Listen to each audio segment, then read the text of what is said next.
The heartbreaking pressure behind Leonor's military training success. The moment that caught my attention wasn't the uniform. It wasn't the ceremony. It wasn't even the applause. It was a brief expression on Leonor's face.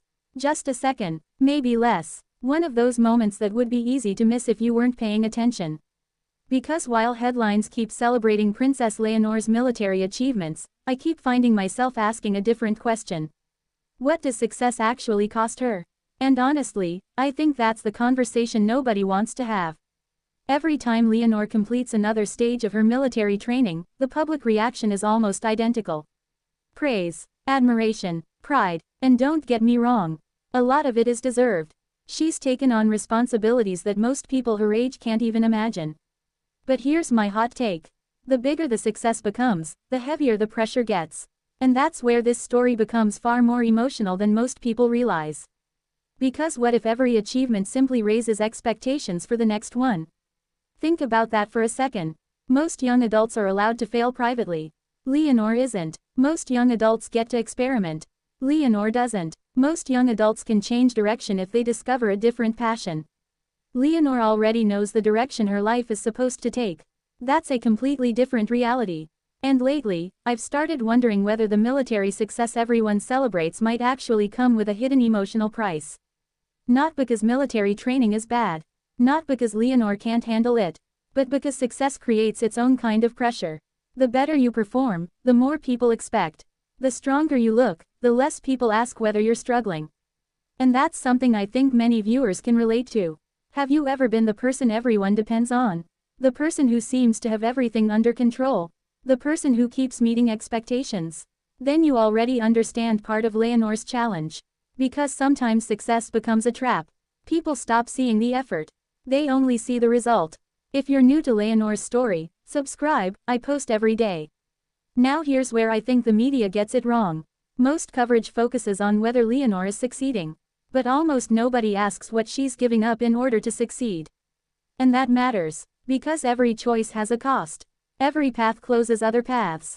And Leonor's path was chosen long before she was old enough to understand what it meant. That's the heartbreaking part, not the military training itself. The inevitability of it. I've always found that fascinating.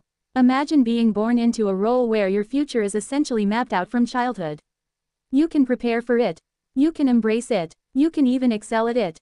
But you can't truly choose it. And that's a distinction many people overlook. Now, whenever I bring this up, someone inevitably says, she's privileged. Of course she is. Nobody denies that. But privilege and pressure can exist at the same time. In fact, they often do. And I think modern audiences understand that better than previous generations. People today are more interested in the human being behind the title. That's why Leonor's story resonates. Not because she's a princess. Because she's navigating challenges that feel surprisingly relatable. The scale is different, the emotions aren't. Let's compare this to something happening elsewhere in the royal world. Look at Prince William. For years, people discussed his preparation for kingship. The same thing happened. Every appearance was evaluated, every decision analyzed, every mistake magnified. Now imagine experiencing that scrutiny before you've even reached your 20s. That's Leonor's reality. And unlike William, she's growing up in an era of constant social media attention. Every image spreads instantly. Every expression becomes a discussion. Every moment gets dissected. That's exhausting just thinking about it. And here's a question I've been asking myself lately. Why is the palace so eager to highlight the military training? I think there are two answers. The official answer is obvious. Preparation, duty, leadership, service, all important things. But I suspect there's another layer. The monarchy understands symbolism. Military training sends a message. It tells people Leonor isn't simply inheriting a title. She's earning public trust. And strategically, that's smart. Very smart. But here's the hidden cost. The stronger the symbol becomes, the harder it becomes for Leonor to step outside that symbol. People begin expecting perfection. And perfection is impossible, no matter who you are. That's why I think some of the praise around Leonor can actually become dangerous. Not because praise is bad. Because unrealistic expectations are. When people build someone into a symbol, they stop allowing them to be human. And I think that's one of the greatest challenges facing modern royals. Not criticism, idealization. Criticism at least acknowledges you're human. Idealization often doesn't. Now let me share something personal. Whenever I watch footage of Leonor during official events, I don't find myself wondering whether she's prepared. I think she is. What I wonder is whether she gets enough opportunities to simply be 19. And maybe that's the question we should all be asking. Because leadership isn't just built through duty. It's built through life experience. Friendships, mistakes, freedom, discovery. The best leaders understand people because they've experienced life themselves. And balancing that with royal responsibility can't be easy. Which brings me to another interesting comparison. While Prince William and Princess Catherine often represent stability and tradition in Britain, Leonor represents something slightly different. Transition. She's not just preparing to inherit an institution. She's preparing to modernize one. That's a much harder challenge. And unlike previous generations, she has to do it while millions of people watch in real time. Honestly, I don't envy that responsibility. Not for a second, because every generation projects its hopes onto future leaders. And right now, many people are projecting a lot onto Leonor. Strength, discipline, competence, leadership. But here's my question. Who allows her to be vulnerable?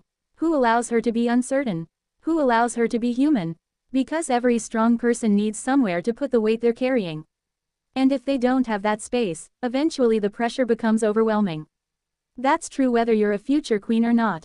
Now, none of this means Leonor is struggling. We don't know that, and it's important not to assume. What we do know is that she's meeting extraordinary expectations. And that's impressive, but I think the real story isn't her success. The real story is the pressure behind it. Success is visible, pressure usually isn't. Success gets photographed, pressure often stays hidden. Success gets headlines, pressure gets silence. And maybe that's why I wanted to make this video. Because sometimes the most important part of a story is the part nobody sees. The effort, the sacrifice, the responsibility, the emotional cost. Those things matter too. In fact, they may matter more than the achievements themselves. Because achievements tell us what someone accomplished. Pressure tells us what they endured. And if Leonor continues on this path, people will keep celebrating her milestones. As they should, but I hope they also remember something else. Behind every successful future queen is still a young woman carrying expectations most people will never fully understand. And that's what I've learned from watching this chapter of her journey. Success can be inspiring, but understanding the pressure behind it creates empathy. And in my opinion, empathy is far more valuable than admiration alone. So what do you think? Is Leonor's military success proof that she's ready for her future role? Or do you think the public sometimes underestimates the emotional weight that comes with those achievements? I'd love to hear your thoughts.